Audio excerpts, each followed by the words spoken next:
and in bringing it to a fruitful maximum manifestation. It'll be a different kind of United Nations. Right now we have a United Nations that's different interest groups operating against different other interest groups. So we won't have that. It's about cooperation. It's not about playing this ego sovereignty game with one another. Well, it won't be really world government until we become fully conscious beings, because limited conscious beings can't really do that thing because they really don't understand it fully. We tend to get into ego games when you do that. So it'll be fully conscious beings that will create a galactic society to understand. And the nice thing about galactic beings is because they are telepathic with one another and they understand one another, all the different energies within each other, you can't lie to one another. Plus they're no haves and have-nots. Right, right. You got all that stuff going on. That's why also in conferences, we have the little device you're all wearing, which is a symbol of it, is the Umakdan. And when it does a counter-spinning 3D version, it sets up an energy within your brain waves that makes it impossible for you to lie or have an agenda. How will nanotechnology play a part in this? Well, one of the things I used to talk about, that building thing, that's basically an advanced living nanotechnology. The little seed, within it is all the aspects because it's a fractal of the building, and it just builds the fractal up until here's a building. So yeah, it's advanced nanotechnology, yes. What happens to the animals? Like our pets and the animals on the planet, have they talked about that at all? Yeah, they're going to a special place, all of them, because we'll be down there, and then after we're down there and we're changed, then the animals will be able to talk to us. They'll be more highly conscious than they are now. So actually we're going to have an incredible relationship with all animals, including our pets. And they'll decide whether they still want to be our pets because they'll really love us and it's going to change the whole master-pet relationship. Beware. Be our peers. They're sovereign too. They already are. Then we'll know what they really think of us. So do dolphins have a special role in this? Cetaceans do. The large cetaceans, the large whales, are basically the history record keepers of our planet.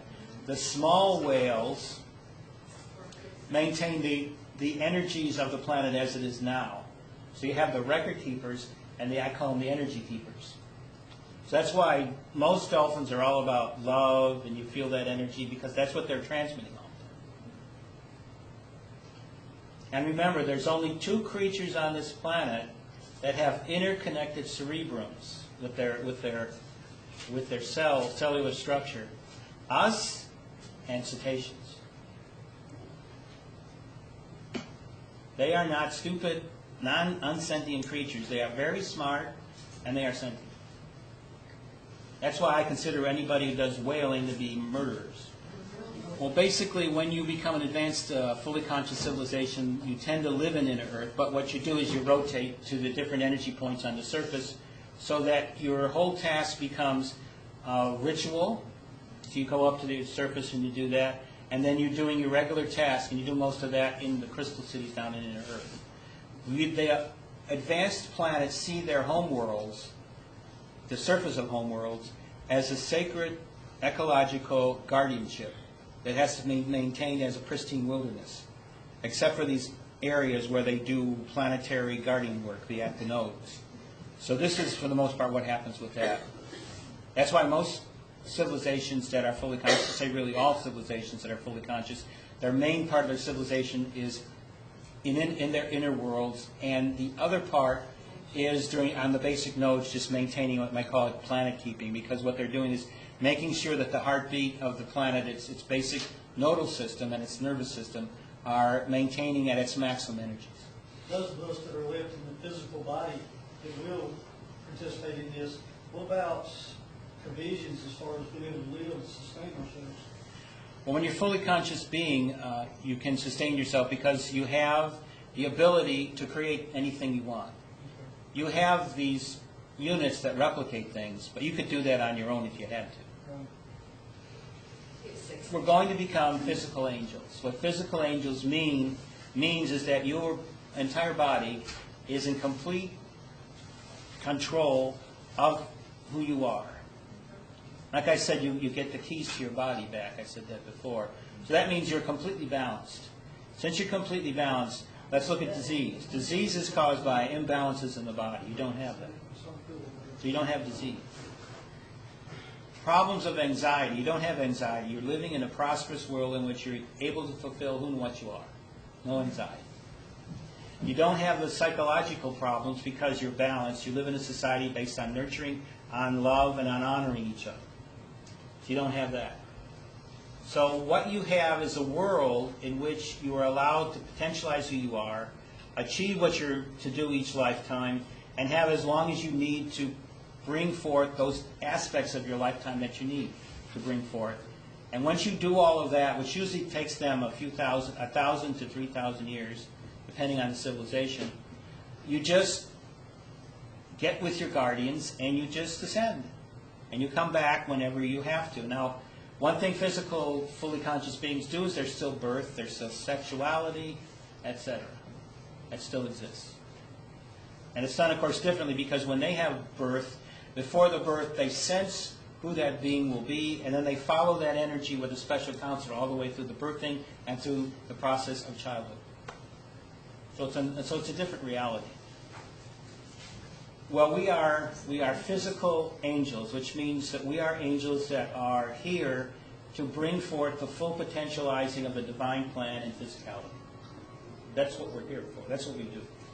So we are constantly working between being a physical being and being a spiritual being, using both aspects to bring the unfoldment of physicality to its maximum divine potential. That's what we also do. So our process is between these two things. And so we look upon ourselves as being fulfillers of each planet, each star system's potential, and also being able to bring out the potential of each one of us as well. So I hope that took care of that. So when you're here, you are in for the ascension process. As they say, you have been cleared for the process. You is here. You is here, like they say in the military. You have passed all the tests. You will now go there. There is no ifs, no ands, and no buts. But sir, I can't go there because I'm here. Right. So those who are not on the planet for ascension have already left. Those that have already left are around us, supporting us, and when we come into this fully conscious aspect, we will be able to see them and interact with them.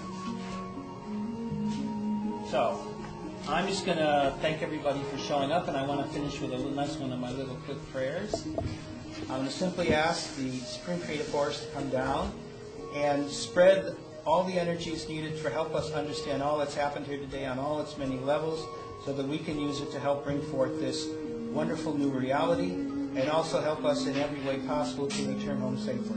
So, and thank you once again for coming. Thank you. As I say, I'll see you tomorrow. I want to thank Sheldan Nidle once again for making himself and his vision and his perspective available to us. And I want to commend all of the people who had the foresight and desire to bring him to Montgomery, Alabama for that gathering. And there is actually more. There's probably another couple shows worth more to be shared. But that's all the time we have for today. We're in a state of great change, great possibility, and it's up to us to decide where we want to be and what we want to see happen, not for someone to tell us what it's going to be. If we can get that memo, we'll be fine. If you have any questions, comments, or suggestions for me, contact me at adam@talkforfood.com. And in the meantime, till next time, this is Adam Abraham, and this is Talk for Food, and I'm out of here on webtalkradio.net. Thank you again. Talk for Food is a Philos MediaWorks production.